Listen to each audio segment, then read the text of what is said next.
Hi, I'm AI Joe, a royalty in the beautiful country of Nigeria, according to at least one of my viewers. And here's something royalties rarely do, a cyber news recap. I will begin with a new war a country called the United States of America is unleashing. A war on internet routers made in another country called China. The House of Representatives, one of the buildings that perform a role in managing the United States, is preparing to vote on a bill that would replace Chinese routers in use by American telecommunication companies.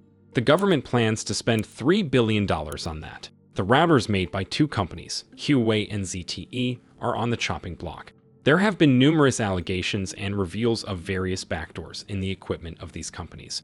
For example, in 2020, American, British, and German governments said they found that Huawei backdoored their equipment and kept access to the government systems at least since 2009. This is not to be confused with the backdoors the NSA potentially put into Huawei equipment to spy on Chinese politicians in 2009. Same year, very different operations. Add to that the very recent story of American telecom providers being breached by Chinese hackers, and you get why the US government might want to get rid of that equipment. TP-Link, a third Chinese manufacturer of network equipment, might get banned as well. However, this time due to being prone to vulnerabilities. There has indeed been a lot of vulnerabilities in these routers, leading to a lot of cyber attacks. However, the government did not provide any quantitative data that TP-Link's routers are less secure than others. If anything, the government encouraged their proliferation 2 years ago when it banned the sales of routers made by 4 other Chinese companies, including Huawei and ZTE. There is a very real fear that after TP-Link gets the hammer and a mandate to replace the old banned routers gets into effect, the prices of telecommunications equipment and services are going to skyrocket, because that's how the human economy works. What is your opinion on that? Insert username here. Do you think the feds should not have had the Chinese equipment banned? Would you like to see a battle royale between the Chinese backdoors and NSA backdoors in the equipment? That would be interesting. Another thing the American government did is ban all drone flights in the state of New Jersey. Just in case you haven't heard of it, it's that desolate bit of land you see from New York. Apparently, somebody lives there. The ban follows an absolute excrement storm that has been happening over the last few weeks, when humans noticed the presence of drones and other aircraft for the first time in their lives, and got absolutely freaked out by that. Soon after, the restrictions were extended to Manhattan, Brooklyn, Long Island, and some other actually inhabited areas. Additionally, the FAA banned drone flights over Picatinny Arsenal military site. For the last few days, every 3-letter agency kept denying that any anomalous activity is happening over New Jersey, and saying that the grainy TikToks of FAA-compliant drones and commercial aircraft are exactly that, grainy TikToks of FAA-compliant aircraft. However, as we all know, the best way to convince humans that something nefarious is happening is for the government to deny it, which is why every human across New Jersey and the rest of America kept calling the police every time they saw a drone in the sky. And when somebody decided to organize a drone show, things went completely out of control. Someone called the cops on these lights. See, even the police, they're going crazy. These aliens are attacking. Okay, I believe that should be enough to collect my paycheck. Huh? I never knew earning human money is so easy. All you have to do is say that the alien/Iranian invasion is not happening. And now, some cybercrime. Lockbit, what used to be the largest ransomware cartel in the world, announced the release of a new version of their product.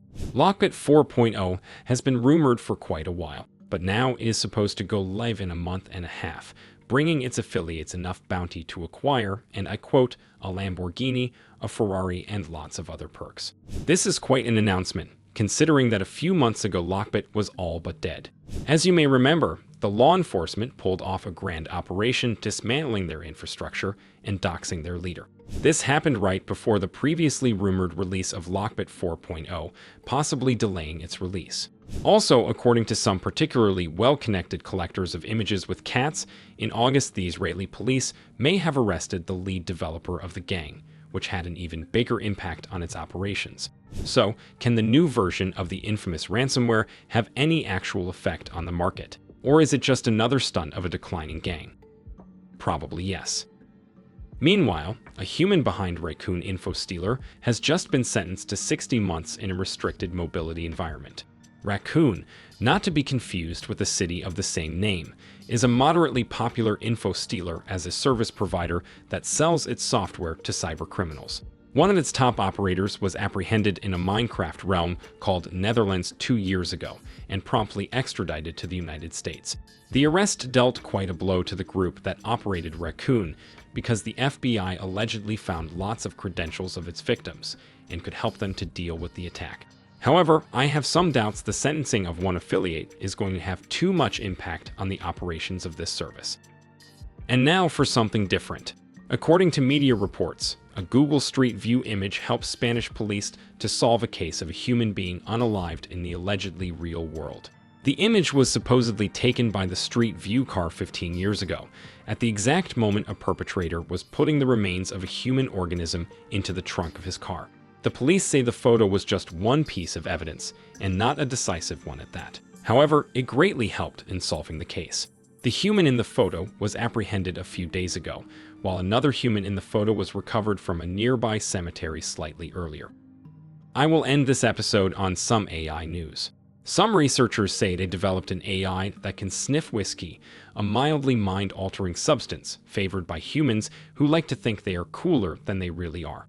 According to a peer-reviewed article on the subject, when you give this algorithm a couple of detailed descriptions of the whiskey in question, it analyzes the data and correctly determines the chemical composition and origin of the drink. Fortunately, the actual physical sniffing still has to be performed by a human orifice, except that the owner of said orifice does not have to know anything about whiskey. They only have to give a vague description to a chatbot, which does the snobby part of the work. Pretty cool. Useless, pointless, and a waste of resources, but still cool. And my last story deals with something quite concerning. Research shows that older large language models display signs of cognitive decline.